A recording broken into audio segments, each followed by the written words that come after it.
Сәлем достар, өте оңай әрі тез жасалатын голубцайдың рецептісімен бөліскім келіп отыр. Алдымен видеоның соңына дейін қарап, менің каналыма тіркеліп, қоңырауша белгісін басуды ұмытпаңыздар. Өзіме керекті дүниелерді дайындап алдым. Енді бір штук пиязды аламыз да жақсылап ұсақтап турап аламыз. Мендегі фарш 200 грамм. Сосын ұсақтап турап алғаннан кейін оны фарштың үстіне саламыз. Міндетті түрде пияз ұсақтау болу қажет. Ендігі кезекте 1 шай қасық тұз, 1 шай қасық бұрыш және де 80 грамм күрішті жуып алып үстіне қосамыз.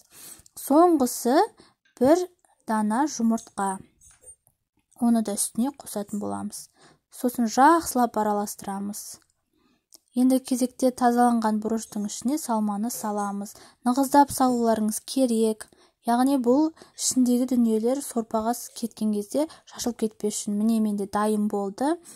Енді табаны аламыз да оған май құйып, картоп, сәбіз және де пиязды ірілеу етіп турап қуырамыз. Неге ірілеу? Өйткені салған кезде барлығы әдемі көріну үшін. Сосын бұрыш және де дайын болған тәтті бұрыштарымызды капустаны салып, тағы үстіне дәміне қарай тұз қостым және су, ащы бұрыш және де су қостым. Міне суды құямыз да 20-30 минуттай қайнатамыз. Сонымен бізде голубцай дайын болды. Видео ұнаса лайк басып, каналыма тіркеліп, қоңырауша белгісін басуды ұмытпаңыздар. Сіздермен болған Жұлдыз.